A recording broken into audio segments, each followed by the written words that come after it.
Chapter 1. Renae Quinn plucked a cookie out of the bag of freshly baked chocolate chip cookies she'd gotten from the only bakery in Quinn Valley. No one would notice if she was one cookie short of a dozen, would they? She hoped not, because she was taking the cookies to the big New Year's bash at her grandparents'. Every holiday was the same if you were a Quinn. You went to the grandparents' house, and you brought something with you for everyone to share. Renae was anti-holidays this year, so she refused to bake anything. "Oh, who am I kidding?" she mumbled to herself. "I'm just jealous of all the great matches made by my sister and cousins." She stepped out of the bakery into the swirling snow and walked right into, well, it felt like a wall, landing on her backside in the snow. And all she could think to say was, "You made me drop my cookie." "I'll buy you another one," the wall responded, holding down a hand to help her up. "Are you okay?" "My pride is more bruised than my backside, but both are going to be sore for a while." She rubbed her bruised derriere. "I didn't see you in the snow." "I didn't see you either." He took her arm, having no idea who he was touching because the snow was so thick, and he pulled her back into the bakery. "Are you sure you're okay? I can take you to see Dr. Quinn. Brooke told me that the next time I landed on my backside, she was going to refuse to look at it." Renae brushed her hair out of her face and looked up at him. "I'm a bit of a klutz." "Oh, I know you," he said. "You used to come over to our house all the time to hang out with my kid sister." "I'm Chad. Chad Duncan." Renae smiled. "Renae Quinn. Sam and I have been friends since kindergarten. Samantha was his little sister. I'm here picking up a cake for Ricky. It's his 3rd birthday tomorrow. Do you believe? Ricky was Sam's only son." She put her hand over her heart, pretending to be wounded. "Oh. You make me feel positively ancient." He laughed. "Me too. That boy needs to stop growing. I keep telling him I'm going to put bricks on his head, but he just giggles." "Well, Uncle Chad, I'm not hurt, and I have to get back to work." "But I owe you a cookie," he said, hurrying to the counter. "Can I buy one cookie from you?" "What kind?" he asked over his shoulder. "Chocolate chip. No nuts." She didn't add that her sister was allergic to nuts, because no one needed to hear the boring details. He waited for the cookie and handed it to her. "There you go. Now you can forgive me, and I can move on with my world." "I'm not so sure I can forgive you." He frowned at her. "Why not?" "Well, you made me lose my cookie, and that part of the problem is fixed, but you made me fall in the snow, hurting my pride and my backside. Don't you think something should be done about those?" "Well, no one saw you fall but me, and I know it was my fault, so no need for your pride to be hurt. As for your backside," he shook his head. "My mama always told me I shouldn't be talking to girls about their bottoms." "I'm surprised your mama had to tell you that." Renae took a step closer to Chad, lowering her voice. "Were you a bit dense?" He laughed. "Not dense. Just not afraid to say much." He couldn't believe he'd never had a conversation with her. She was quite a bit younger than he was, though. "Will you be at Ricky's party this evening?" "Of course. I wouldn't miss it." "Will you be there?" She didn't remember him being at any of the previous parties, but she barely remembered him at all. "I will. This is his 1st birthday since I got out of the army. I'm ready to see his face light up as he blows out his candles. So that's why I haven't seen you around town. You've been in the army." She glanced at the time on her phone. "I'm already 5 minutes late. I have to run." "Be careful in the snow," he called after her as she disappeared. He hoped she didn't work far from the bakery, because she didn't seem to be slowing down. He turned to the baker, who had a huge grin on her face. "I need to pick up a cake for a birthday party." *. Renae took the stairs instead of the elevator, hoping it would save her a minute of waiting. When she got up to the spa where she worked, her client wasn't there yet, and she sank into a chair, letting out a breath. "I thought I was going to be late." "Well, you were late, but it just so happens your client is later than you are." Her mother, April Lynn, shook her head. "Sometimes I wonder if you'll ever get your head out of the clouds enough to do anything on time." "I try." "I was going to be on time, but I left the bakery and ran into a huge wall that just happened to be someone I knew, and he made me lose my cookie, so he had to buy me another one," Renae trailed off, seeing her mother was shaking her head in exasperation. "Sorry, Mom. I tried." "I know." Her mother patted her shoulder and sighed. "You have always been my dreamer." "I guess I can't say anything, though, because everyone in this whole valley is always running late." "This is true." Her client came in then, and Renae flashed a smile. "Mrs. Stapleton. How have you been feeling since your last zone? Have you been moving around more like I told you?" Mrs. Stapleton sat around way too much, and she always said she didn't. Renae knew what her answer would be as soon as she asked the question. She also knew her answer wouldn't be truthful. But what could she say? There was no law against lying to your foot zoner. Asterisk. Renae was running late to the birthday party a few hours later. That one zone starting late had put her off schedule for the rest of the day. And though she wanted to be mad at Mrs. Stapleton, the truth was, she'd been late as well. She hurried to the door of Sam's house and knocked, letting herself in. They'd been friends for so long that no door could ever stay closed between them. As she stepped into the house full of little people rushing around Ricky, her eyes searched for Chad. Why he'd made such an impression on her that afternoon, she didn't know. Well, maybe she did. She'd daydreamed about him when she and Sam had been in junior high and he'd been in high school. There was just something about Chad that made her dreams go crazier than usual. And they were never what you'd call sane. When she spotted him, she immediately looked away. She didn't want him to think she was looking for him, and his eyes had been on her. She found Sam and hurried to her friend, giving her the present she'd brought for the birthday boy. Sam hugged Renae close. "So glad you could come." "How could I miss Ricky's party?" Renae asked with a grin. "Oh, you absolutely couldn't.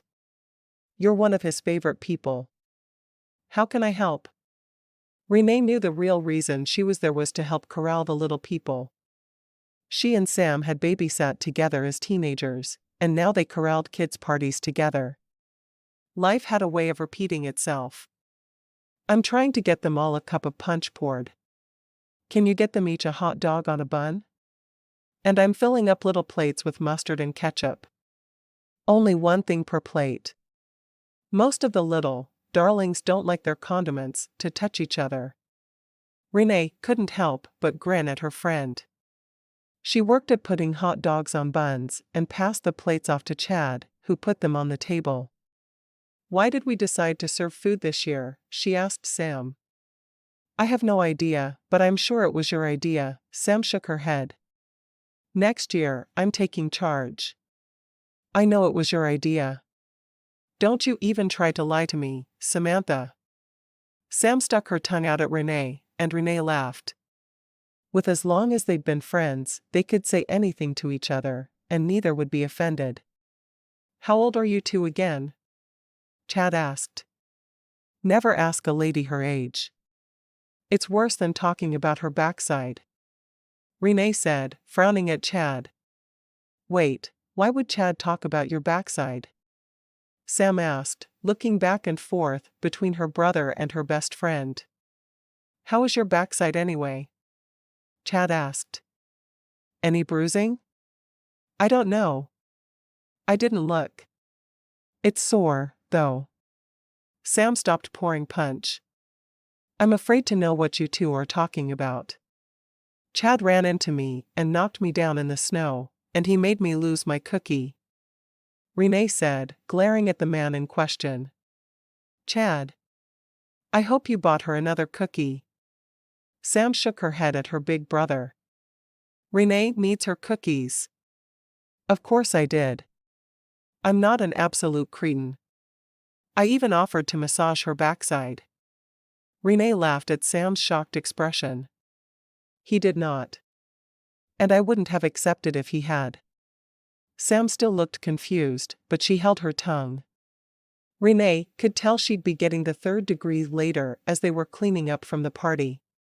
2 hours later, there were balloons all over the floor along with torn gift wrapping. All of the children were gone except for Ricky, who was sitting on the floor, playing with one of his new toys. We did it, Renae said from her spot on the couch. She felt as if she'd just been through a minefield. All of her bones were gone, and she was just a lump of human flesh. It wasn't an attractive thought, and she hoped Chad wasn't looking at it, but she was too tired to turn her head to look. We did. Let's do the party at a venue next year. Where can we do a kids' party in Quinn Valley? I'm sure Roxy would set you up at the hotel. Can't you just picture having a party for 4-year-olds in the ballroom? Sam laughed. I don't even want to think about what she'd say if I asked her. Hot dogs would not be on the menu, I'm certain. Chad walked back into the room, looking at the two women collapsed into heaps. Want me to get a trash bag and start picking up the mess? He asked. He was there to help, whether Sam knew it or not. Sam nodded. Yup. Renae and I need another few minutes to get over the ordeal we've just been through. Then we'll get up and help out. I'll have it done by then. He squatted down to his nephew.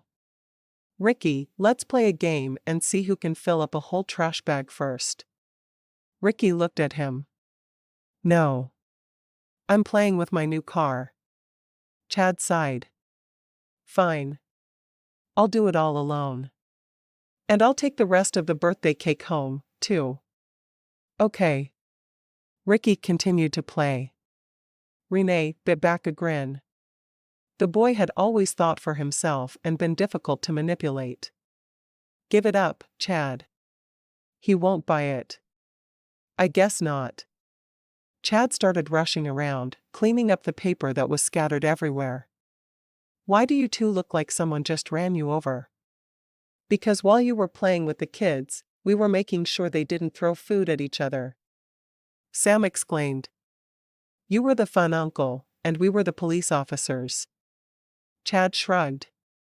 I guess.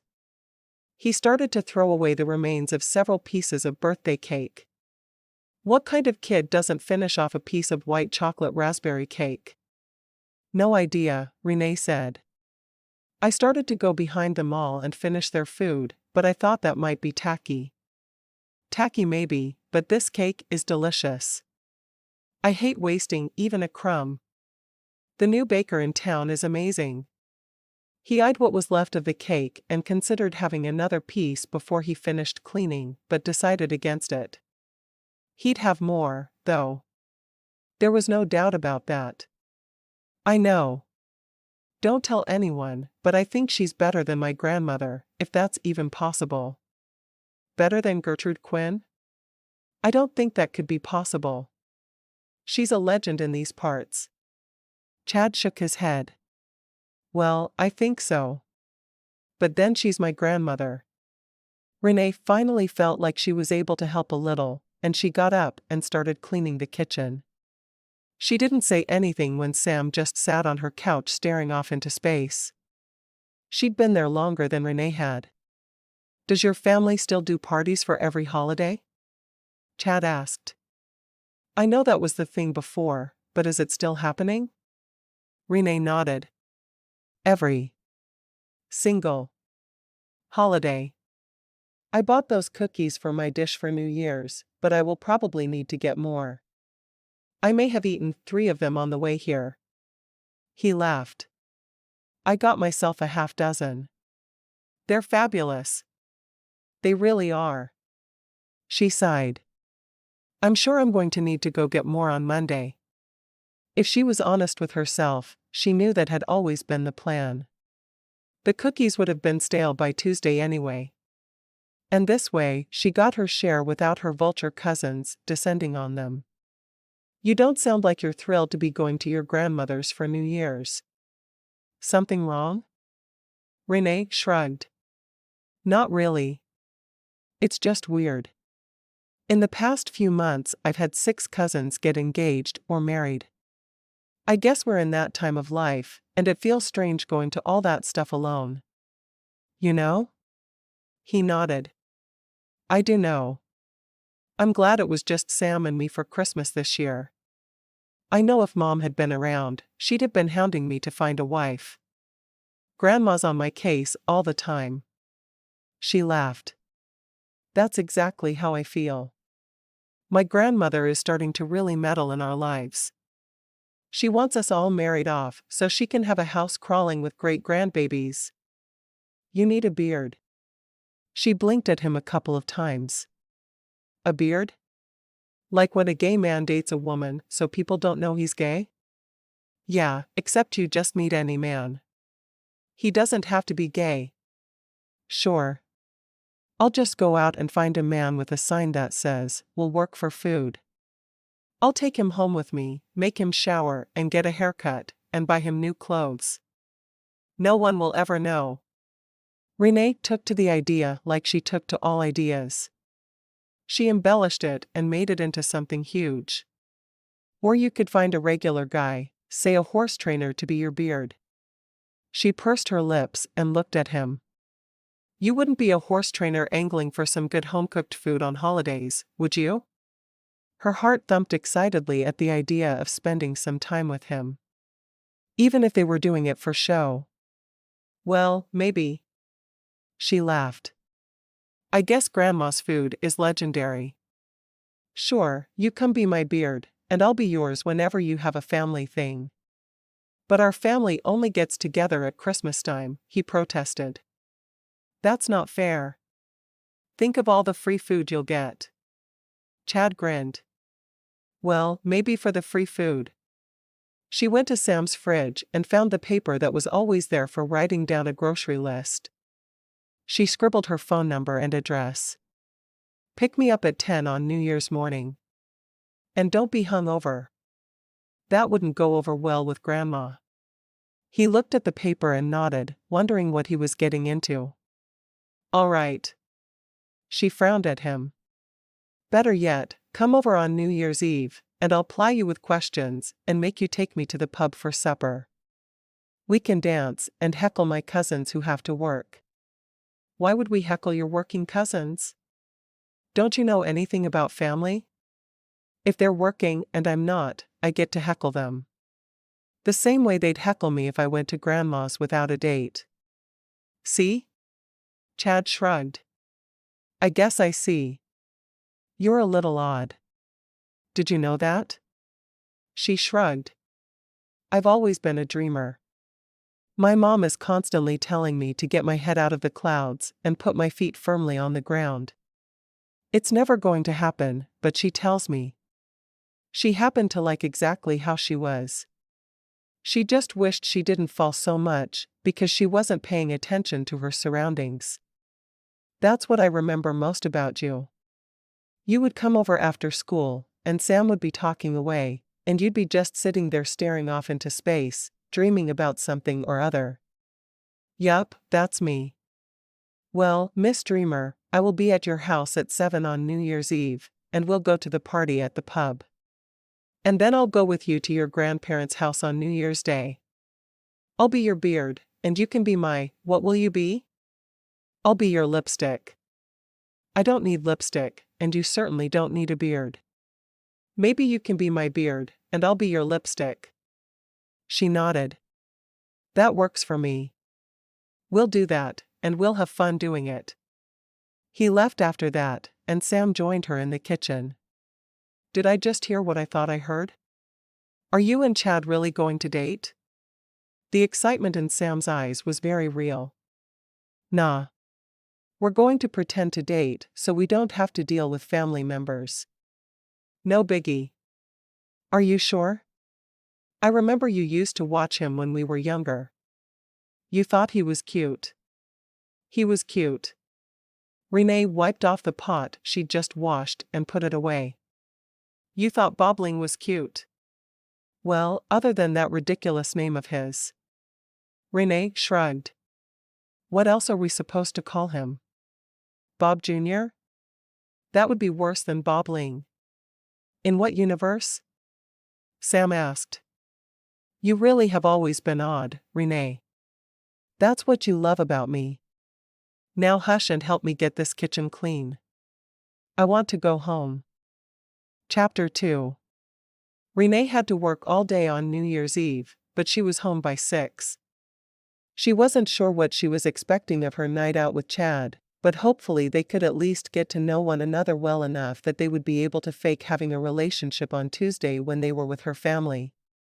He was punctual, arriving exactly at 7, and she was dressed in a sparkly red dress that felt like New Year's Eve to her.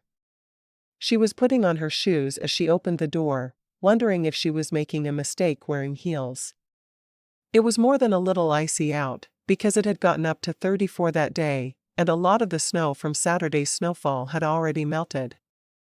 Then it refroze as it got later in the day. Now it was one big icy mess outside. And it was supposed to snow later. Are you ready? He asked, eyeing her shoes.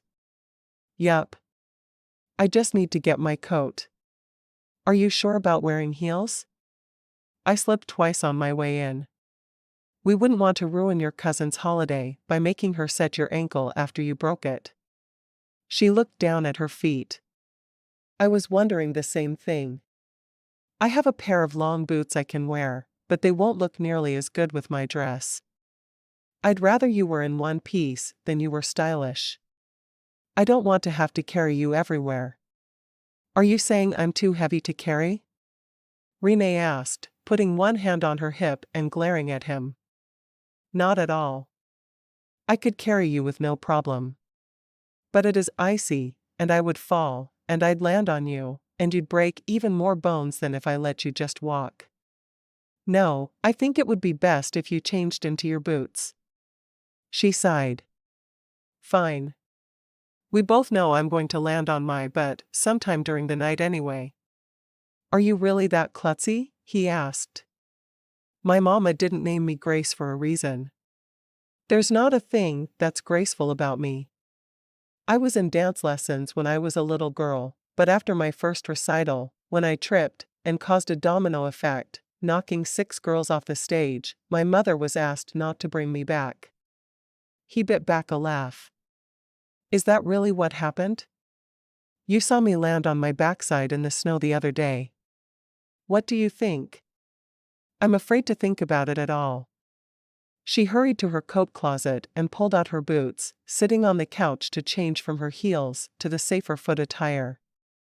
Come in and shut the door. It's going to take a minute for me to get these things on. She hated wearing boots. They always reminded her of recess in elementary school, when they'd had to sit on the floor and change from their regular shoes to boots before going outside to play. He closed the door behind him and leaned against it. Already she amused him. She may think of him as her beard, or lipstick as the case may be, but he was already thinking of her as more. Tonight would be their first kiss. At least, he was planning for a kiss. He'd convince her that they needed to try kissing to be comfortable with each other around her family. He'd been practicing his argument for 2 days. So what happens at the pub on New Year's Eve? Oh, the same things that usually happen. There will be a live band and lots of dancing. Fabulous food. It'll be packed, and we'll have fun. Do you go every year? She nodded. Last year all of my sisters and I went together. This year, Roxy is married, and she'll go with Siren. The others asked me to go with them, but they asked too late. I already had plans with you. I told them I had a hot date, so you better act like you're really into me. He grinned. I think I can manage that. Good. I wouldn't want to lose face with my sisters. They're already a pain in my butt. What about bobbling? Her older brother had been in high school at the same time he was. He remembered him well. Oh, he's in the Marines. We haven't seen him around a holiday in years. He's supposed to get out next year, but he keeps renewing. I hope he actually comes home this time. We miss him. He's a good guy. We were on the football team together. I had no idea he was a jarhead. Yeah, he joined up right after high school, and we've barely seen him since. Renae got to her feet, glad he'd talked her into her boots. She felt on more solid footing in them. Heels were sometimes a disaster for her even in the summer. You ready now? He asked, amused at how much shorter she suddenly was. Her heels had added a few inches to her diminutive height. I think so. Let me get my coat and purse. I told Ryder to save us a table. Good. I passed the pub on the way here, and the parking lot was packed. I'm glad we won't be standing all night. Well, there'll be dancing, so you could have danced with me, and we could forget we wanted a table. A real boyfriend would want to hold me close, you know. She locked the door and followed him to his truck. How long have you been back in town? Just a month. I'm surprised Sam didn't tell you. Sam and I haven't gotten together for our weekly lunch in a while. Since Joe started doing long hauls, she's had less time for girl stuff. He frowned at that. I had no idea. She could leave Ricky with me once a week, so you guys could have your lunches. I'll tell her you said so. Don't think you can back out now. I wouldn't. I know how much you two treasure your girl time. I used to hear your giggles through the walls. Renae smiled. I've never had a friend I could communicate with quite like Sam. We think alike. I can see that. He watched her try to climb into the truck, but her skirt was just a bit too tight. She edged the hem up, and then climbed in, and if she hadn't grabbed the handle, she would have fallen. You're going to break yourself, and everyone is going to blame me. She grinned at him. No one will blame you. They'll just say that I pulled a Renae. Trust me. No one expects me to arrive anywhere with no scrapes or bruises. He sighed. I feel like I need to wrap you in bubble wrap to make sure you don't die while you're under my watch. Under your watch? I'm not a little girl anymore, Chad. I can handle myself. He mumbled under his breath something about handling her, and she made a face. That's not what I meant, and you know it. Let's just go to the pub. I hope Ryder remembered your table request. He drove the short distance to the pub, and they got out. He held the door for her as she walked in, his hand carefully under her elbow. The floor may be wet. Be careful. There was a laugh, and Renae turned to her cousin Ivy, making a face. Are you laughing at me? Nope. Just laughing at how well he knows you. How long have you been dating? Like a day? I'm not feeling a whole lot of love for you at the moment, Ivy. That's okay. I feel love for you. Ivy grinned and led them to a table. Ryder's been saving this for you, but if you'd gotten here 5 minutes later, I'd have given it away. We're slammed tonight. It looks like a good party to me, Renae said. Do you know Chad? He's my friend Sam's big brother, and he just got out of the army and came home. Ivy nodded. I've seen him around town. Chad smiled. Thanks for saving us a table. No problem. What are you drinking? Shirley Temple for me. Make sure to put an umbrella in it, so it looks extra festive, Renae said with a smile. I knew that. Ivy rolled her eyes. She'd always been amused by Renae's drink choices. That sounds good to me, too, Chad said. A match made in heaven, Ivy mumbled as she walked away. I think I just got the cousin treatment, Chad said to Renae. Oh, trust me. You did. We're family, so all is good. She looked down at her menu, trying to decide what she wanted. Did you notice what the special was when we came in? He shook his head. Nope, we'll have to ask Ivy when she comes back. After they'd ordered, Riley and Renae came over to the table. Hey, Renae, Riley said, making it clear she was there for an introduction by making a strange face. Renae sighed. Riley, Renae, this is Chad. He just got out of the army. Oh, it's good to meet you, Chad.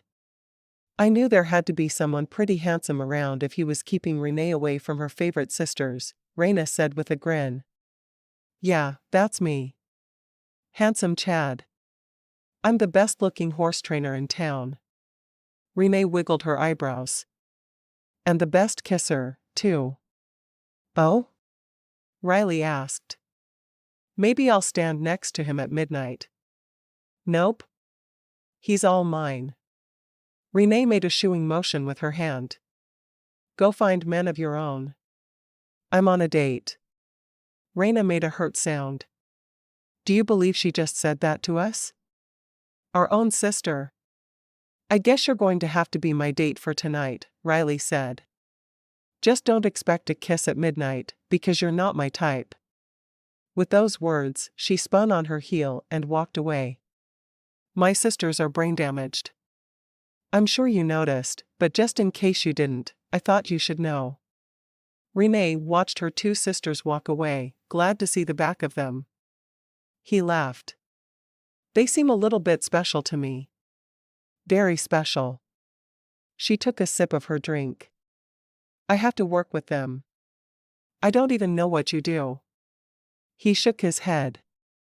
We're supposed to be learning about each other tonight. I'm a foot zoner. What exactly does that mean? He asked. I've never even heard of that. Foot zoning is a more complete form of reflexology. I basically rub different parts of the feet to keep a person's body working properly. Make sense? He shrugged. Not particularly. Think of it as a foot massage with a purpose. I could use a foot massage. She sighed. I knew that was coming. I just knew it. Ivy rushed by and said, food will be ready in a few. I'll get you both refills, and then she was off again. The place was hopping. Normally Renae would feel like she should get up and help a little, but not tonight. She was there with a date after all. Roxy and Siren were the next to come by. Hey you, Siren said. How's my favorite sister-in-law? I bet you just said the same thing to Riley and Renae, Renae said with a frown. Stop trying to butter me up. Roxy ignored her sister. Chad, right? I think you were a senior when I was a freshman. Chad nodded. I think so. You look familiar. I'm Roxy. This is my husband Siren. I know Siren. He was on the football team. Siren nodded, shaking hands with Chad.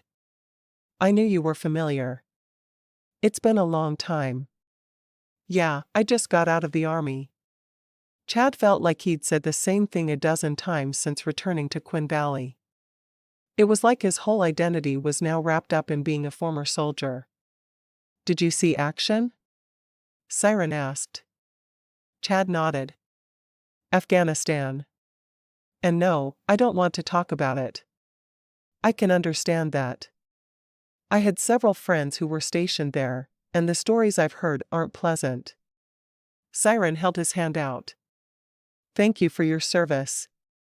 Chad nodded. It always felt good when someone said that to him. It reminded him that the hell he'd been through overseas had truly made a difference to the country he loved. So what have you done since high school? He asked, determined to change the subject. Siren grinned. I went to college and law school, worked for one of the most prestigious defense firms in all of Texas, and now I own a taco truck. Chad laughed. Sounds like you have some stories, too. We'll have to find some time to talk. Are you going to Grandma's tomorrow? Roxy asked. You could always talk then. That seems to be the plan. I'm a little nervous about being the new guy on the block, but I'll be there. Nothing to be nervous about, Siren said. It'll just be the whole family looking you over and trying to decide if you're good enough for one of the Quinn granddaughters. No big deal. Thanks, man. I see you have my back, Chad said, shaking his head at Siren. I can't quite remember why I used to like you. Siren laughed. On that note, I think we'll vamoose. I need to dance with my wife. Chad watched them walk away, before looking over at Renae. Do you dance as well as you walk? Yup. I'm a real dynamo on the dance floor. I can slow dance with the best of them, but when it comes to the faster stuff, I tend to trip over my own 2 feet. Remember how I told you about the domino reaction at that dance recital? He nodded, his eyes getting big. Yeah? Think of dominoes and me when you think of fast dancing. All right. Slow dancing it is. He shook his head. What can I expect at your grandmother's tomorrow? Food. Lots and lots of food. And if the snow is wet enough, we do snow sculptures. If not, we'll divide into teams and play some sort of board game. Not Twister, I hope. His face was filled with mock horror. Oh, please. They threw the game away after the first time I played. It was bad. You're not going to hurt me, are you? He asked, sounding a little nervous. There was a laugh from beside the table. Her cousin Brooke and her fiancé Jared stood there, and Brooke was grinning. You have her number already. Hey, Dr. Quinn. Hi, Chad. I didn't know you were dating my cousin. Every third person in town is your cousin. Who else would I date? Brooke laughed. Fair enough. See you tomorrow. Ivy came back then with their food, and Brooke and Jared made themselves scarce. Thanks, Ivy, Renae said, pulling her plate toward her. I'm starving. I'll be back to check on you in a minute. Anything else for right now? Extra napkins? Renae asked, knowing she'd need them. Chad said nothing as he hid his grin. Renae was something else. He couldn't believe he was just getting to know her now. Be right back. Ivy hurried off to get them, seeming to think it was an emergency. So who all goes to the thing at your grandma's house? All of your cousins? Or just a few? Oh, everyone has to go. All 25 of the cousins for every holiday. I hope the snow is packable, because we don't want to be cooped up in the house with all those crazy people. It's always best if we can spread out a little more. He shook his head. Your family is like Quinn Valley royalty. Everyone is always thinking about how they wish they were part of it, and there you are, talking like it's the craziest bunch of people on earth. Doesn't everyone think their family is crazy? He thought about that for a moment before nodding. Fair point. As soon as they finished eating, he took her hand. We're going to dance, and you are not going to trample all over my feet. I wouldn't be so sure about that. He grinned. Then I'll look forward to it. He led her to the dance floor, happy that it was a slow song, and pulled her into his arms. She felt right to him. Until she stomped on his foot the first time. Ow. Maybe dancing wasn't a great idea. I warned you, Renae wasn't going to apologize for her terrible dancing skills when he'd been told all about them. Would your family make fun of you if I stopped dancing with you and took you back to the table? Oh, yeah. It's all I'd hear about all day tomorrow. Then you may trample all over my feet as much as you need to. He grimaced. Not so hard. She giggled. I'm doing my best. I'm not so sure about that. He pulled her even closer, hoping that would help her follow his lead better. Just so you know, I'm going to kiss you at midnight. That'll be good practice. It'll make us more comfortable together at Grandma's if I'm not constantly wondering what it would be like to kiss you. Her eyes went to his lips, and she found herself wondering right there and then. Meaning you're wondering that now? Chad asked. Well, of course. You have your arms around me. We just had a lovely dinner with minimal familial interruptions. Why wouldn't I be wondering about kissing? Wonder no more. He slowly lowered his head and brushed his lips across hers lightly. Now you know. She frowned at him. That wasn't a real kiss. Let me show you what I was thinking about.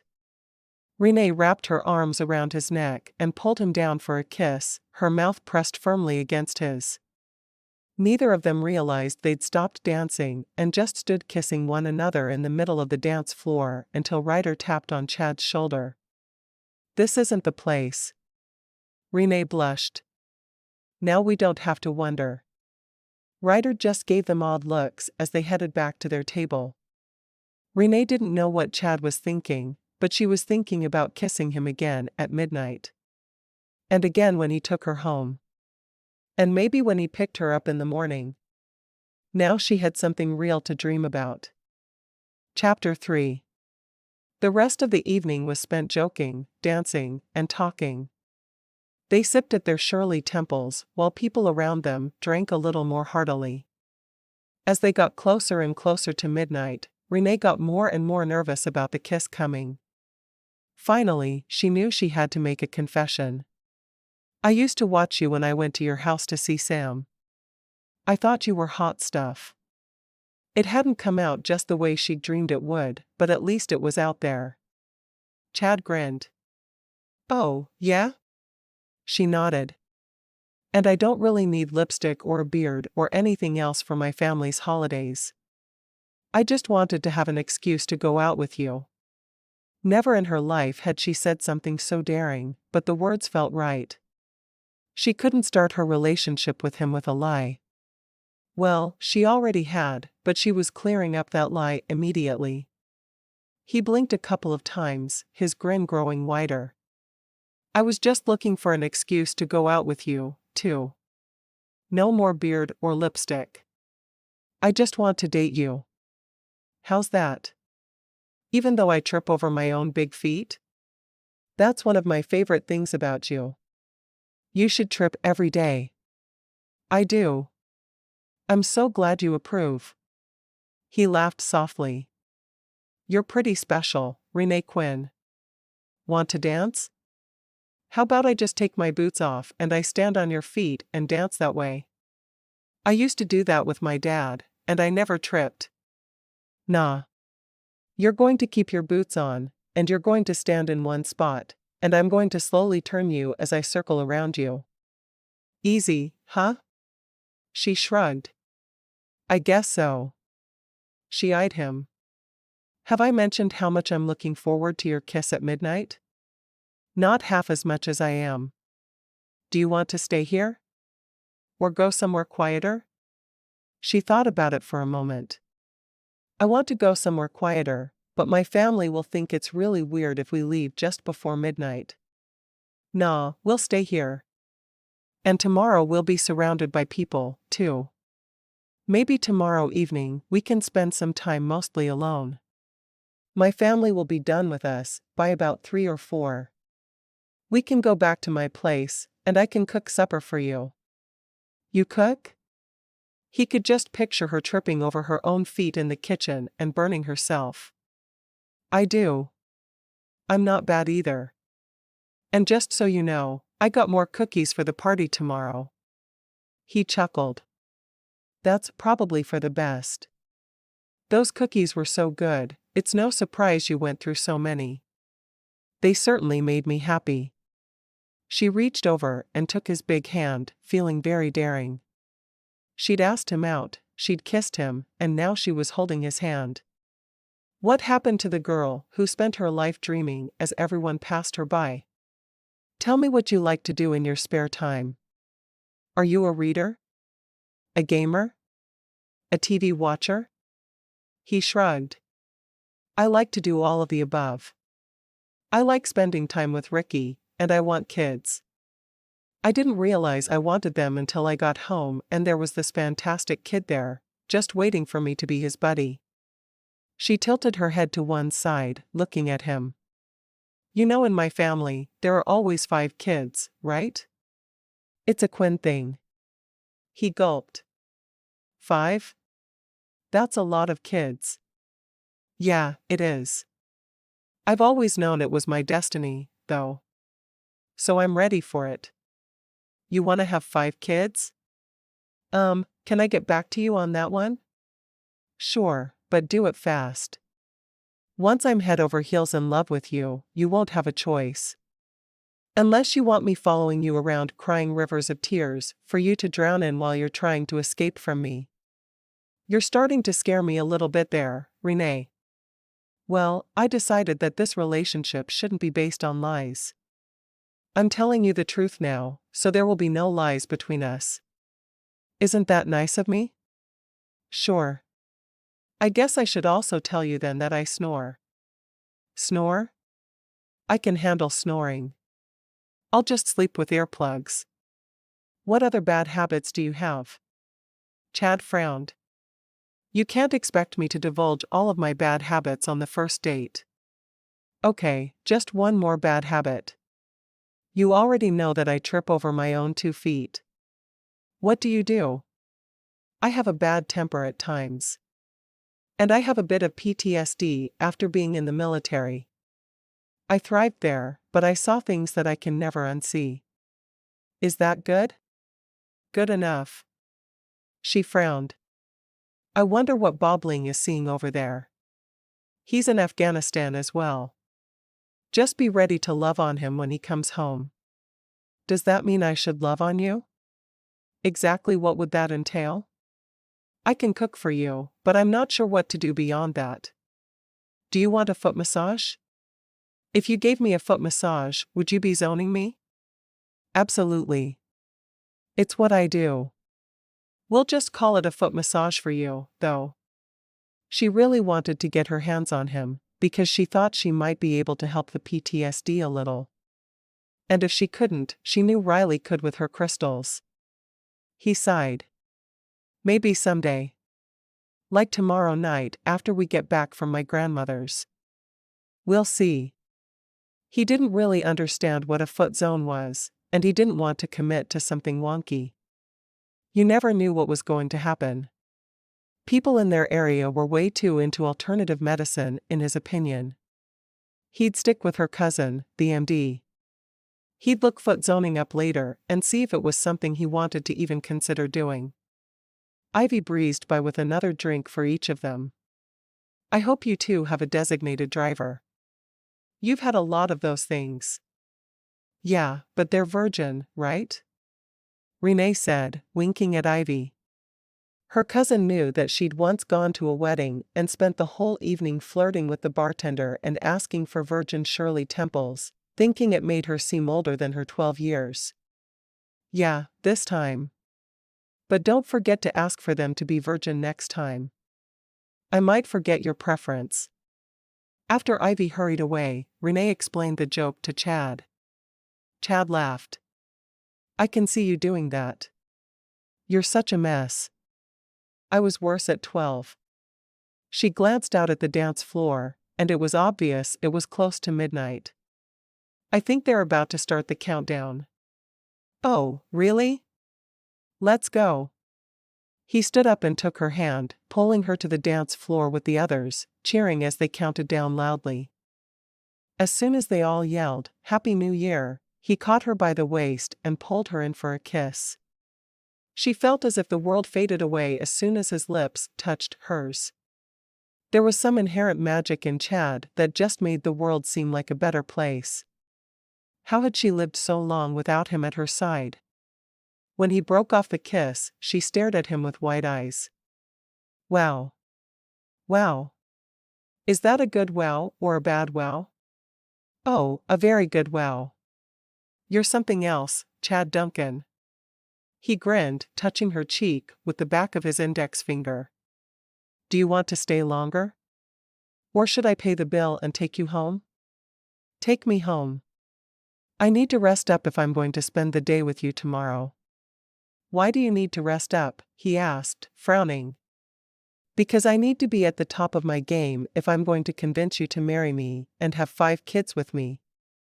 He chuckled, shaking his head. I always saw you as a dreamer, but you grabbed me and kissed me, and now you're ready to convince me to marry you. Where did all this daring come from? She shrugged. I guess you turned me into a daring dreamer. Who knows? He thought about her words during their 5-minute drive to her house.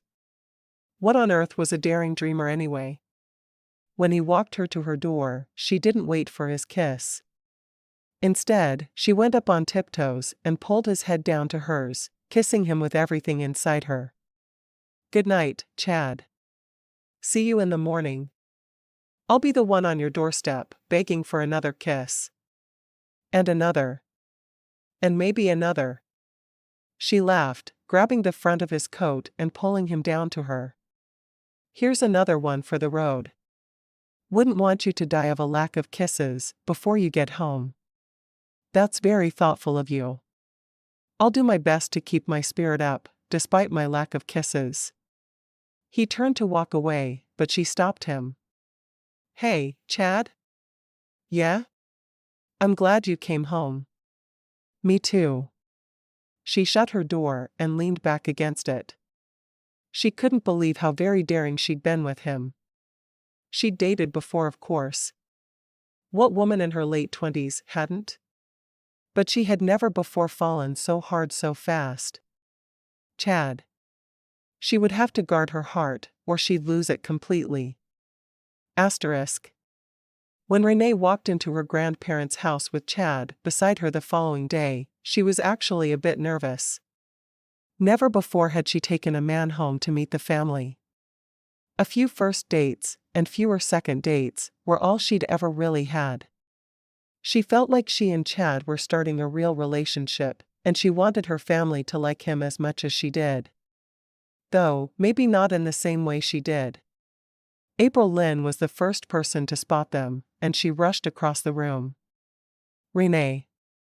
Introduce me to your friend. Mom, this is Sam's older brother, Chad. I'm sure you've met. Oh, of course, we have. Chad, weren't you in the military? April Lynn asked, a smile gracing her lips. Yes, I just got home from the army last month. Well, November, which still feels like last month. Anyway, it's nice to meet you, Mrs. Quinn. Please, call me April Lynn. Everyone else does. Well, unless they decide to be silly and call me June Marie. Now I'm not going to be able to remember which name is right. April Lynn or June Marie. April Lynn laughed. I'll answer to either one for you. She looked over her shoulder. Bob. Bob Quinn appeared right behind his wife. Yes, dear? This is Chad Duncan. He was in the army until recently, and now he's dating our Renae. It's nice to meet you, Chad. Bob held his hand out to shake Chad's. Thanks for your service. Chad nodded briefly. I hear Bob Ling is in Afghanistan. That's where I was until recently. It's a rough place to be right now. I'm sure it is. We'll talk more about that later. Let's get you introduced around. Bob led Chad off, and Chad frowned.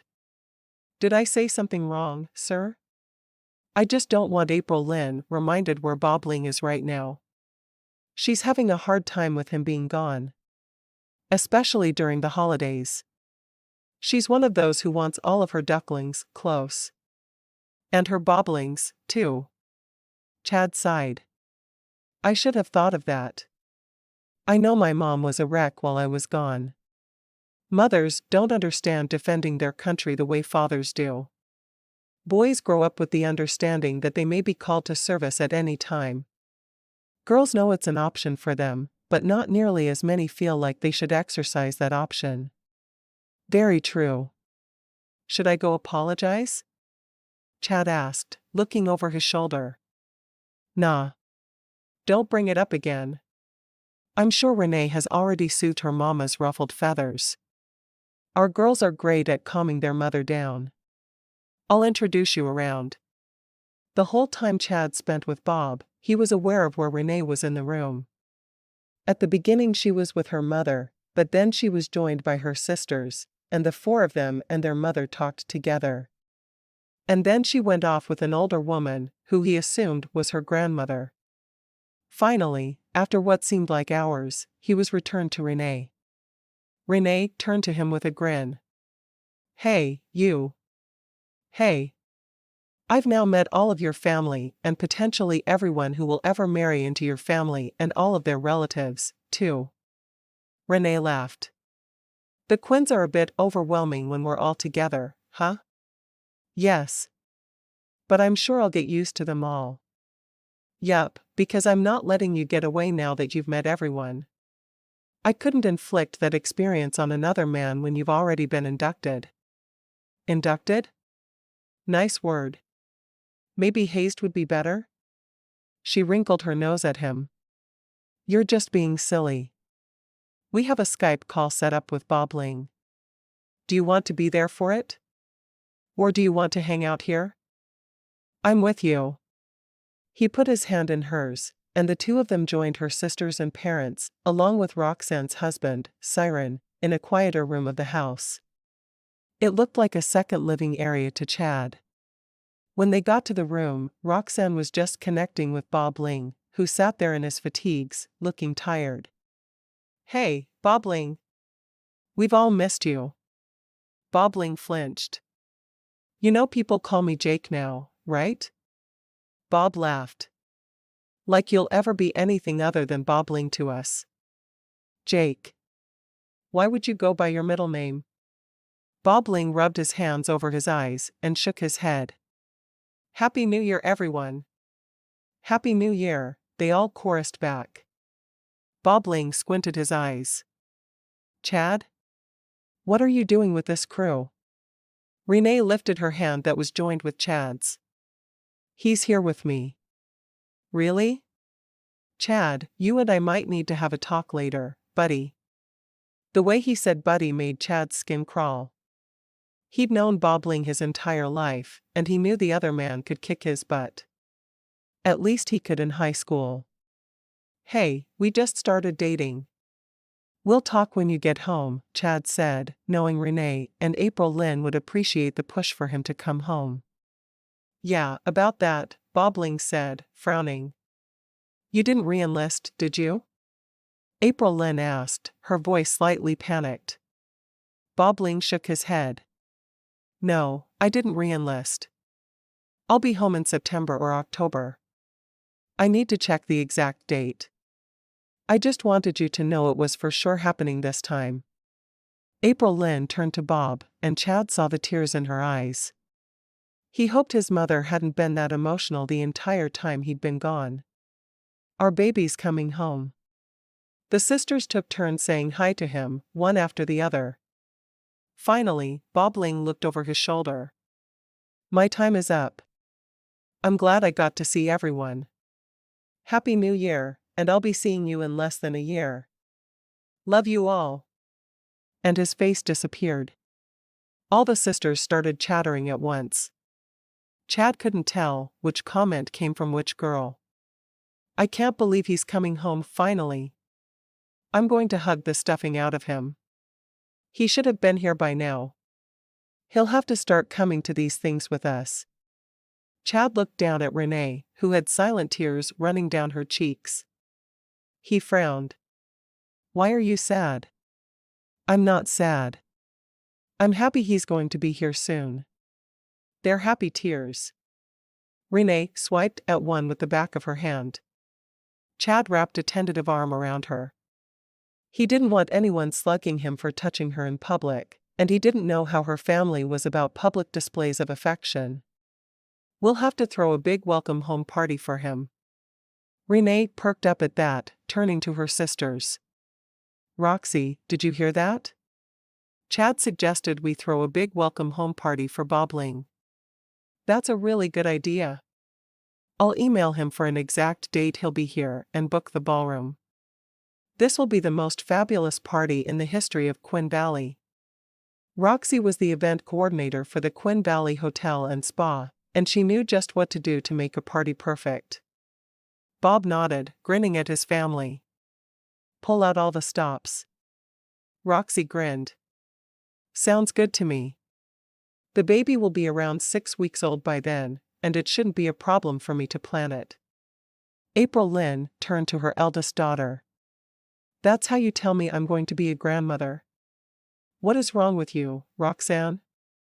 I taught you better than that. Her tears started up again, and she was sobbing into Bob's shoulder. We're going to be grandparents. Bob patted her shoulder, a smile on his face. We are. That baby is going to have a Disney nursery. There is no arguing with me. I'll start sewing tomorrow. Roxanne smiled up at Siren. I think she's sufficiently distracted, don't you? That was good timing, Siren said, dropping a kiss atop her head. Chapter 4. They divided into teams for a snow sculpting contest right after lunch. The snow isn't perfect, Grandpa Harley said, but it's good enough. Each family is a team. Bob, you and your girls and Siren and Chad. You get an extra because bobbling is off. Everyone else has to work together. Sophie and Sean will help Grandma and me judge. Go. Bob huddled up with April Lynn and the girls. What are we making this year? A dinosaur. Riley suggested. Bigfoot. Renae said. Just a foot, Renae said with a smirk. Bob stood for a moment, waiting for Roxanne to suggest something, but she was too busy snuggling up with Siren to pay attention. Fine. I like the idea of the foot. We'll need 5 snowballs for toes. And a huge one for the ankle. We'll mound up snow around the ankle for the top of the foot. Go. As the others scrambled off to make their snowballs and win the competition, Bob put his arm around April Lynn. We sure do have a fine family. And Bobbling is coming home. I'm so ready to squeeze my boy, I can't even express it. I know how you feel. He kissed her forehead, watching. Siren's got good form on his snowball, but check out Chad. That man is running around like a crazy man. I think his snowball will need to be the ankle. If that's the big toe, we're going to have the biggest foot in all of Idaho. April Lynn smiled, resting her head on his shoulder. I'll go make some hot chocolate for when they get too cold. You keep yelling orders. And don't do any of the work yourself. Remember your heart. My heart is as fit as anyone's. Bob protested, but deep inside he knew otherwise. He'd had a stent put in over the summer, and he needed to be careful. Especially in the cold. Grandma Gertie walked over and stood with Bob. Chad is a good fit for our Renae, isn't he? I was glad to hear he was back from the army and ready to settle down in the valley again. Bob nodded. I do think they belong together.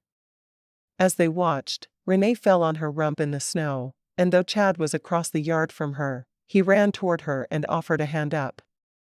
After making sure she was all right, he ran back to his snowball and kept rolling.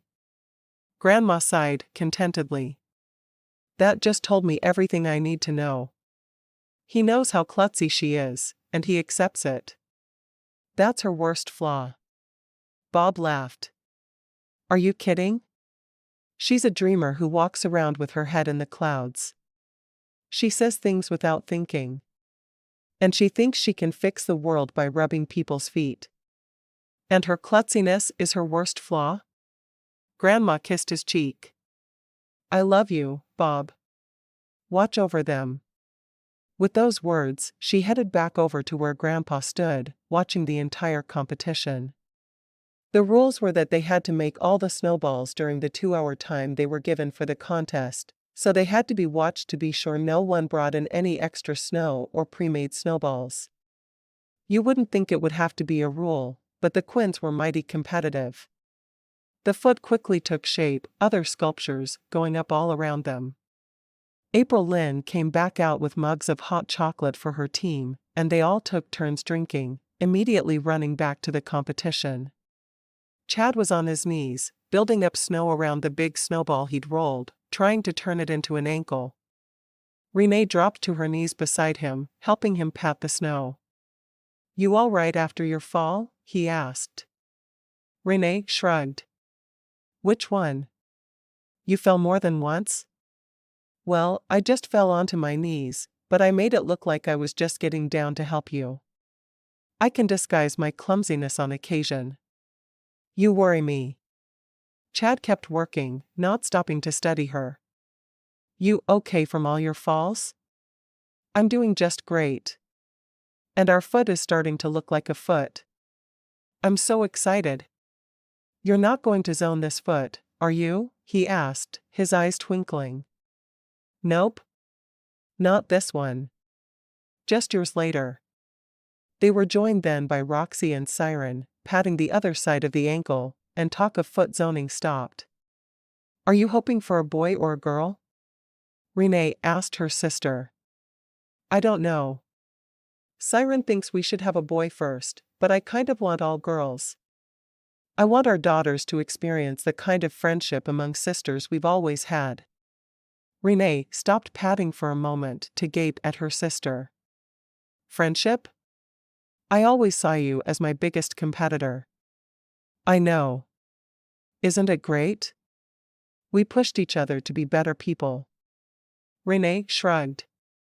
"I guess you can look at it that way." She got up and ran over to get the biggest of the other snowballs. "I've got the big toe." Rolling it into place, she grinned. "This is the best foot ever." She checked the time and they only had 30 minutes. 30 minutes, guys.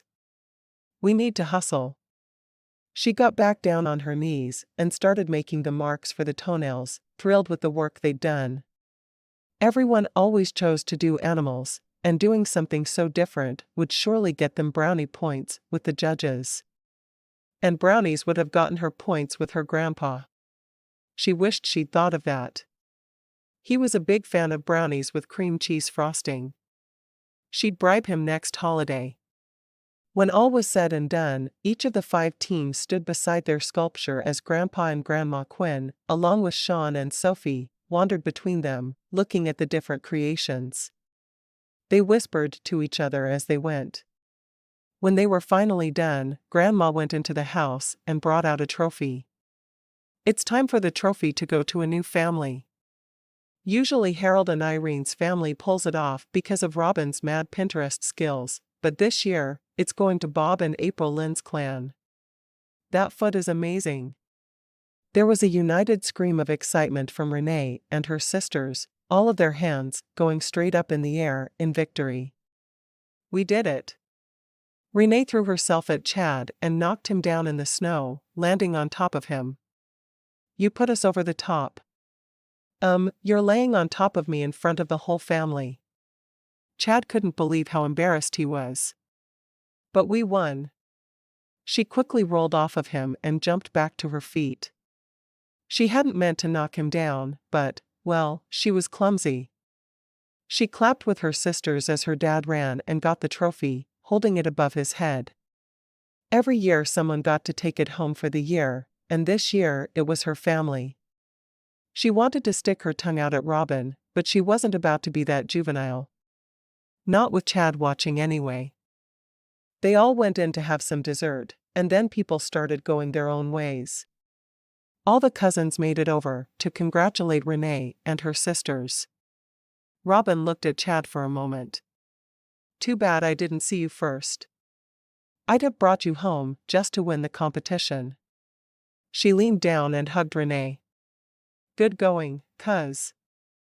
Renae grinned, thrilled to have brought their ace in the hole with her. As soon as Robin walked off, Renae grinned at Chad. "We can go now." "You were just waiting to talk to Robin, weren't you?" "Well, yeah. She wins at all the creative stuff. It was nice to beat her for a change."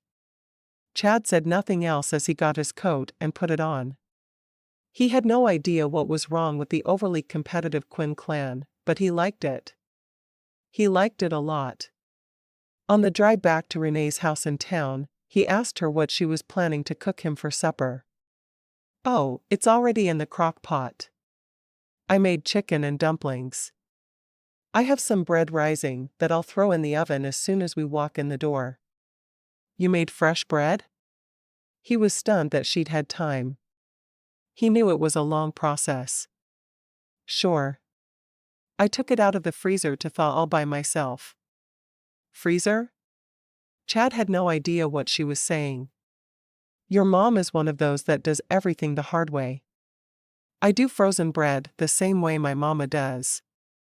I buy it from the frozen aisle of the grocery store and put it in the fridge to thaw. After it rises, I stick it in the oven and cook it. Then it's done and yummy, and there was no real work involved. He grinned, shaking his head. I should have known. Why? I do cook.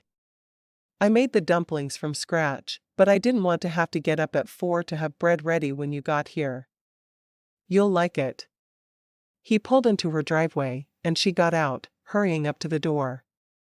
Slipping on a patch of ice, she went down, cracking her wrist. Ouch. She lay in the snow, cradling her arm. He sighed. Do we need to call Brooke? Let me think about it for a minute. Looking down at her arm, it was already turning black and blue. I think it's just a sprain, but this is going to have me off work for a few days. My hands are my livelihood. He carefully helped her to her feet and led her inside. I think we should call her. Renae groaned. Probably. Just to confirm it's only a sprain. She's going to have something to say, though. Do you have her number? She used her good hand to pull her phone from her pocket and pushed the button to activate Siri. Siri, call Brooke. Calling Brooke Quinn.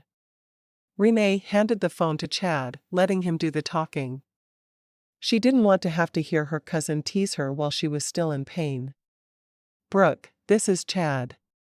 Renae fell, and her wrist looks bad. All swollen and black and blue. He paused for a moment. All right. We'll meet you there. She's going down to the clinic, and we're meeting her there. Of course. I could always just go to the hospital in Riston. She wanted to scream. She'd rather go to Riston just to avoid the teasing. Why did she always fall on her face and hurt herself? No, Brooke is going to be at her clinic. She said she'd get there before we do. Come on. He helped her to her feet. Do I need to carry you? My wrist is hurt, not my feet. Yeah, but if you fall again. She sighed. I'm not going to fall again. At least I hope I'm not. Just drive me to the clinic and let Brooke deal with it. He knew she was upset. More upset than she was hurt, it seemed, and he wasn't sure why. Everyone had accidents. It wasn't like she was the only one in the world.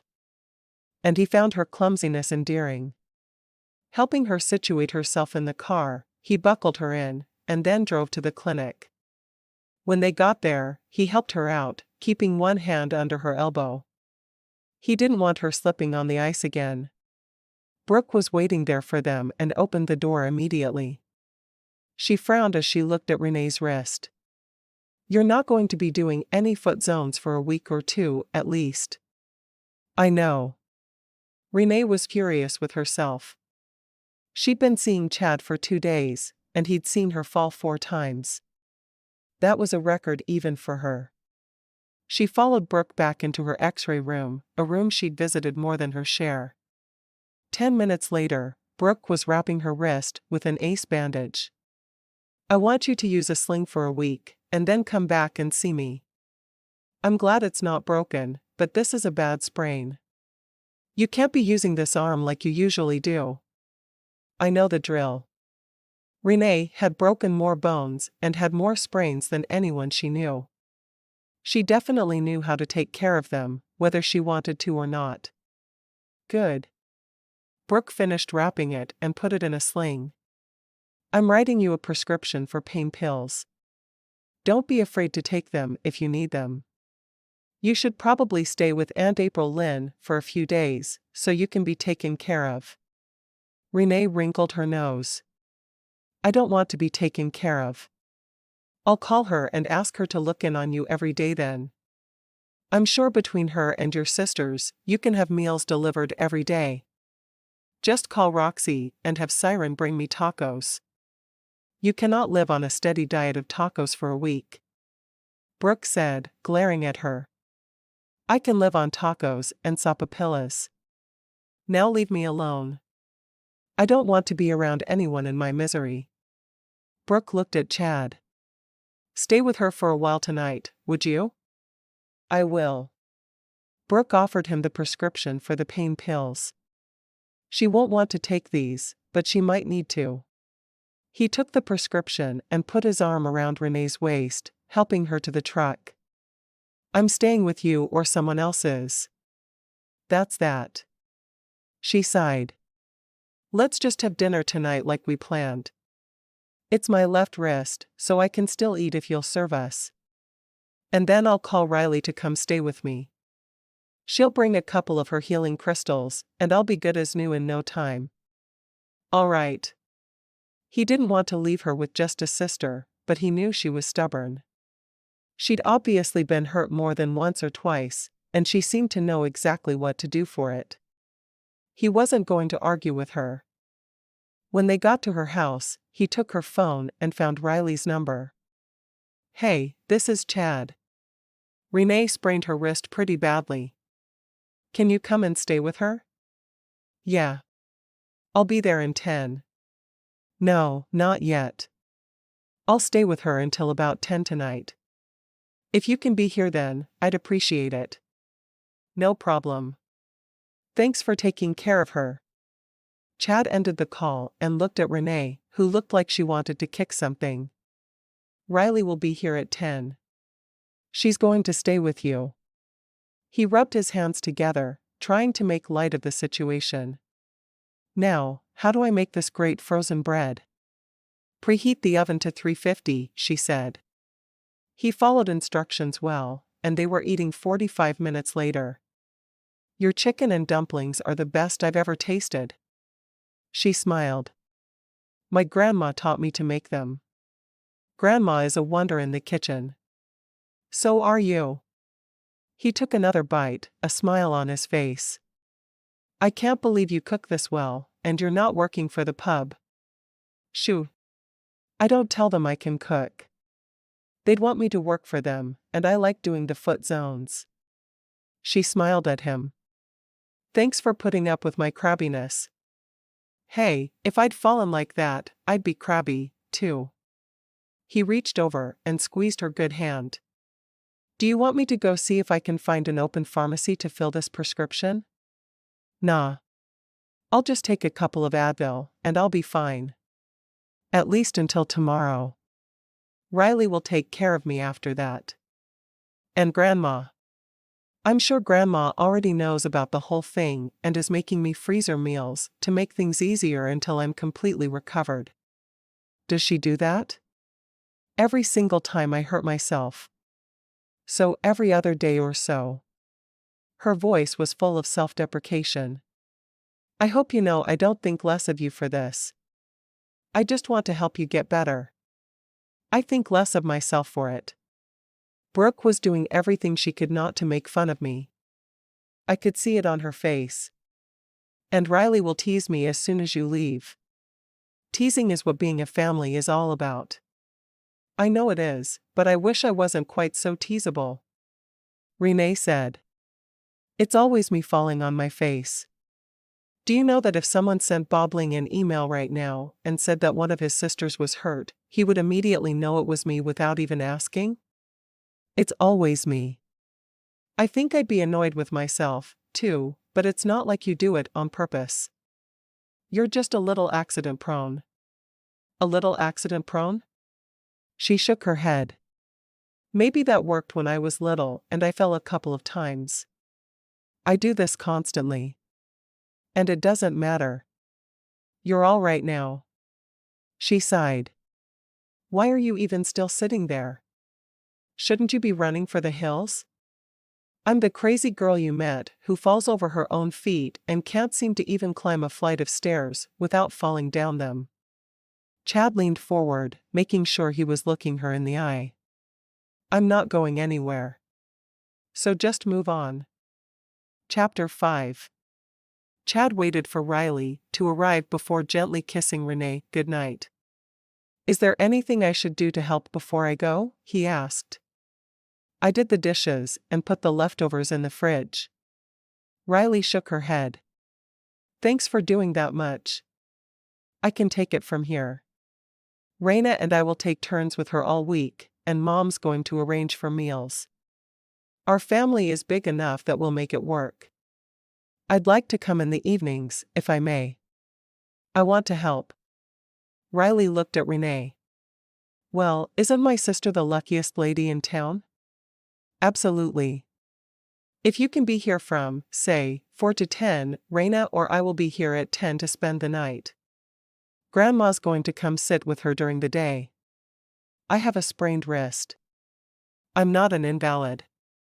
Yeah, but I talked to Brooke, and it's a really bad sprain, and she doesn't even want you showering without help, Riley said. So you're stuck with a babysitter for the next week or so. Renae frowned. Well, lucky me. Riley grinned at Chad. She always gets grumpy after a fall where she hurts herself. I've got it from here. Chad looked at Renae once more and decided to trust Riley. I'll be back tomorrow evening. Good. You might want to bring some movies. That will keep her occupied. Netflix? That works, too. See ya. Riley closed the door and turned to look at Renae. You still have some pain pills left from when you broke your ankle over the summer. They're in your medicine cabinet. How do you know that? Renae asked, frowning at her sister. The last time I was here, I had some food stuck in my teeth, and I dug through your medicine cabinet looking for some floss. So I was in there and saw the pills. I'm going to help you change, and then we're going to get you loopy on Vicodin. My favorite. Renae sighed. She hated to be a burden on everyone, and she knew that's just what she would be. Everyone would act like they didn't mind taking care of her, but she felt like an idiot. I know they are. It's kind of sad when you have a favorite pain pill, you know. Riley went into Renae's bedroom and riffled through the drawers until she found her pajamas. I found your jammies, and we're getting you changed. Do you need to use the bathroom? Yes. I can't unfasten my jeans, and I wasn't about to ask Chad after we'd been dating for 2 whole days. Riley grinned. I'll unfasten your jeans, and then we'll get you changed. It was something they'd done together many times, because Renae found ways to hurt herself where others didn't. As soon as she was changed into her pajamas, Riley gave her the pain pills. There. Now go to bed before you get all loopy. The last time you took this stuff you lost your belly button, and you called Mom crying. Renae grinned.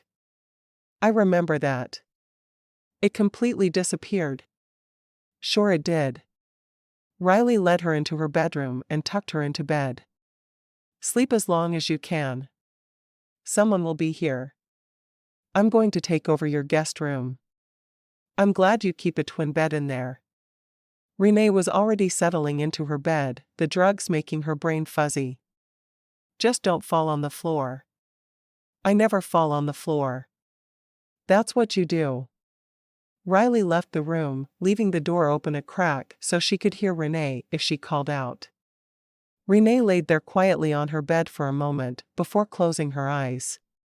She was glad she had a family to take care of her when she was hurt.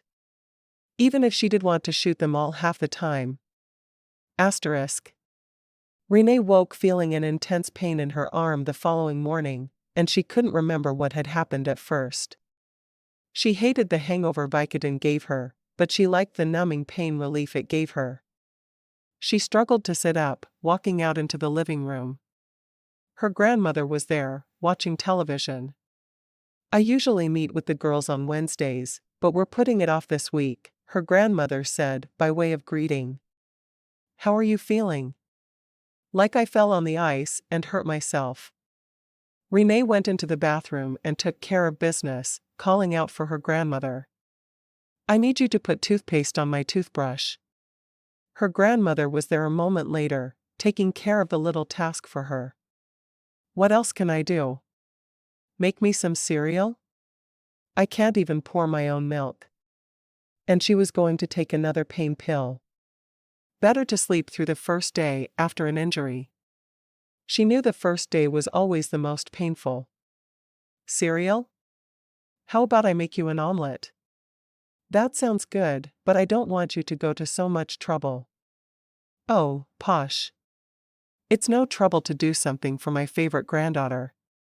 "You told Riley she was your favorite yesterday," Renae said. "Yes, but I didn't think anyone else was listening." Grandma Gertie went into the kitchen and started on the omelet. She knew exactly what Renae liked in hers, like she knew the tastes of all of her grandchildren. When she was done, she put the plate on the table in front of Renae. "Coffee or milk?" "I want milk. I'm going to take another pain pill with breakfast and sleep for a while longer." "I think that's wise. Brooke gave me instructions, and she wanted us poking pain pills down your throat as much as we could." "Yeah, Brooke's bossy."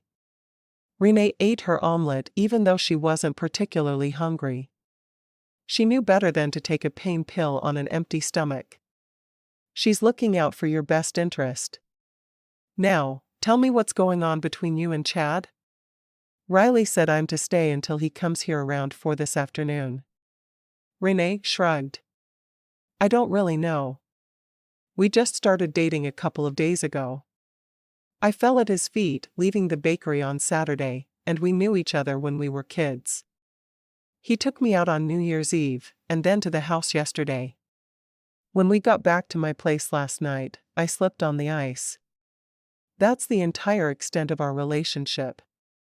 Well, you know I play bunco with his grandmother on Wednesdays. We've always been close. Mildred, Duncan, and I are going to have to see what we can do to nudge you two toward the altar. I think he's just what you need, and you're just what he needs." "We don't need any nudges, Grandma."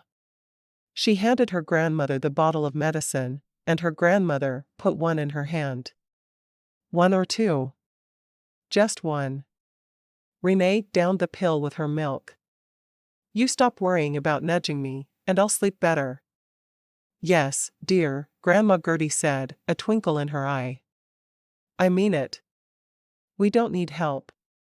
"Of course you don't, dear." As soon as Gertie had Renae in her bed again, she closed the door tightly. Walking into the living room, she pulled out her cell phone. "Millie? You need to come see me. I'm at my granddaughter Renae's. We need to talk about her and Chad." 20 minutes later, Mildred was there, her hair still in curlers. "You could have taken the curlers out of your hair before coming over." "I don't know why.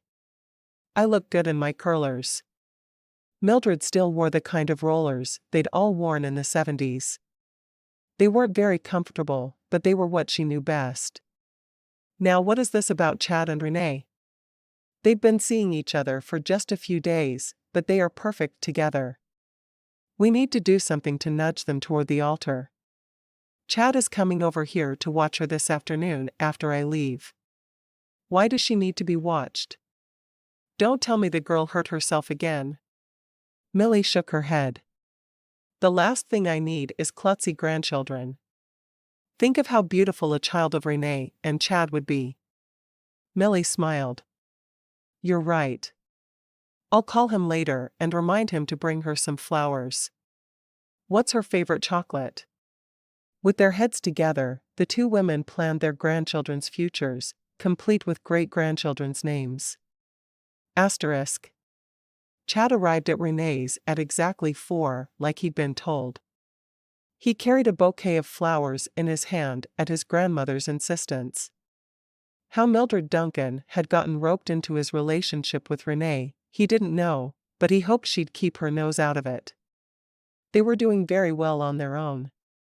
No outside influence was needed. Mrs. Quinn came to the door and smiled at him. "Hello, Chad." Renae is in her room, pretending to be sleeping. Why is she pretending to be sleeping? She got annoyed with me for asking about you. Now her mother should be here around 6 with supper for the two of you, and then Renae will be here at 10 to spend the night. Can you stay for that long? Chad nodded, wondering just what he'd gotten himself into. I plan to watch movies with her tonight. Good. She needs movies where she'll laugh and not cry. None of those romance movies she loves so much. No, what she needs are good old-fashioned comedies. Gertrude put her coat on and wrapped a scarf around her neck. Call Brooke if she falls again. Has she fallen today? Chad asked, more than a little confused. Not yet, dear. But she will. She's Renae. With those words, Mrs. Quinn had hurried off to her car and driven away. Chad shook his head, shutting the door behind him. Renae? He called out, wondering if she really was awake. He didn't want to wake her if she was, but he wanted her to know he was there. Renae walked to the door of her bedroom and peeked out. She was wearing shorts and a t-shirt. Not exactly appropriate winter attire, but easier to go to the restroom if she needed to with her arm the way it was. You brought me flowers. They're beautiful.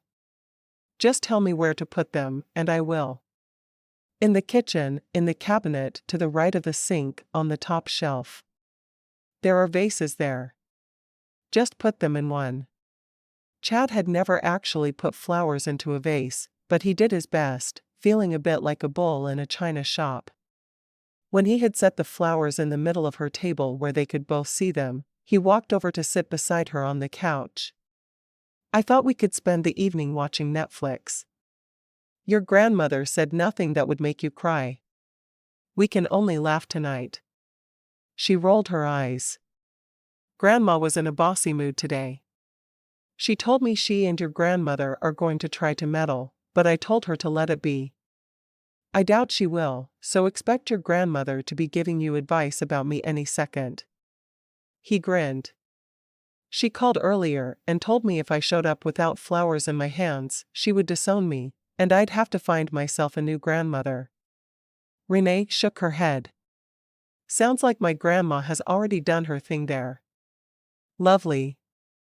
What do you want to watch? Renae frowned.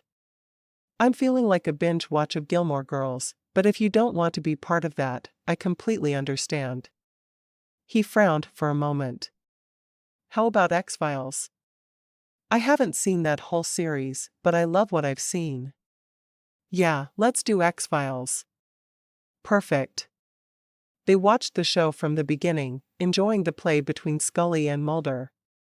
When her mother showed up with a lasagna for them, they took a break to eat. Thanks for the food, Mom. Are you eating with us?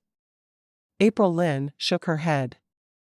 No, I need to go feed your father. He hates the low-sodium thing he's on, and if I'm not watching over him, he goes out for pizza or talks Siren into bringing him tacos. He doesn't need to be eating out that much. Renae grinned, knowing the fight was an ongoing one between her parents since her dad had the stent put in over the summer. Okay, go feed Dad something bland. We'll enjoy your lasagna. April Lynn looked at the food she'd just scooped onto her daughter's plate. Let me have at least one bite. Just because he has heart issues doesn't mean I should have to eat bland food for every meal. She took Renae's fork and ate a bite, returning the fork to her daughter. Thank you. How are you feeling? Renae shrugged. I drugged myself most of the day. Just really started being awake when Chad got here. Were you avoiding your grandmother? April Lynn asked knowingly. Yup. She was talking about going to Mildred Duncan and having her help force Chad and me to the altar, and I decided to just drug myself and sleep all day. April Lynn shook her head. I'll talk to her. She kissed Renae's cheek and hurried out the door. See you tomorrow. Your mother has always amused me. Do you know people in town call her the redneck witch doctor? Yup. So does she. She embraces the name. She says she's going to write a book someday and call it Confessions of a Redneck Witch Doctor. I can't wait to read it. She ate a bite of her lasagna and closed her eyes. Mom makes the best lasagna in the whole wide world. She really does, Chad said. I love the garlic bread, too. It's her specialty. She doesn't love to cook, but she'll do it. Anytime someone needs her to bring a dish for a potluck or something, she shows up with this lasagna. I love it, though, so I never complain. Will she bring another lasagna tomorrow? Chad asked. Either that or have one of my sisters make something. Actually, she'll probably send Siren over with tacos. It must be nice having a taco truck in the family. Does he deliver to other people? He'll cater, but I think he mostly just delivers to family. He's awesome like that. I'm jealous. Chad frowned at her. Maybe I'll marry you just for the taco delivery. That was not the most romantic proposal I've ever heard. Maybe you should work on your technique. I don't have anyone to practice on, he protested. Well, I'll let you keep trying until you get it right then. She finished her food and pushed it away. I'm done. Just put the dishes in the sink, and I'll make Renae do them when she comes over. I don't mind. I'll get them in the dishwasher really quick, and we'll watch some more X-Files. Would you mind if I watched more after you left? I slept all day, and I have a feeling I'll be up half the night. Nah. I've seen them all half a dozen times. You just enjoy them, and we'll keep going from where you leave off tomorrow. Renae smiled at him. You're going to be a good boyfriend, aren't you? I'll be a better husband. You just want taco delivery. I'm on to you, Chad Duncan.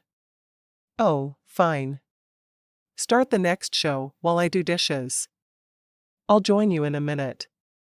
She grinned as he disappeared into the kitchen. She couldn't believe they were already joking about marriage. She was falling for him, hard and fast. She didn't know if it was leftover feelings from when she was a teenager or if it was new feelings from being around him all the time now. Either way, she wasn't sure her feelings were going anywhere. When he joined her on the couch, she leaned into him, happy to be close. Their grandmothers could say and do whatever they wanted. She was ready for their relationship to go further. Do Mulder and Scully ever marry? She asked. He shook his head. No, they just have an alien baby together. She blinked a few times, but his response shut her up fast. She would have to watch the show to see if he was making things up. He had to be. Even X-Files couldn't get that weird, could it? By the time Renae got there, she was ready to collapse in her bed. She needed to lie down after sitting for so long. Her arm was hurting her more than she cared to admit. Chad kissed her goodbye and left for the night, promising to be back the next day. As soon as he was gone, Renae groaned. I need another pain pill. Can you make me some leftover lasagna to eat with it? Mom brought you lasagna? Is there enough for me, too? Renae nodded. Yeah, help yourself. I want to drink milk with mine.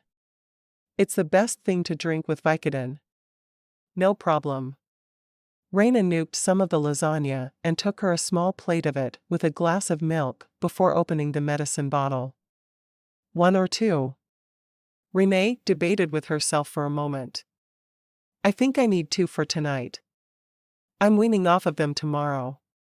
I talked to Brooke, and she said you should take them if you're in pain. Brooke's a mother hen. I'll be fine. You always say that. Renae disappeared in her room. I'm picking up in here and getting your jammies ready. Do you want a shower tonight? If you don't mind. What are sisters for?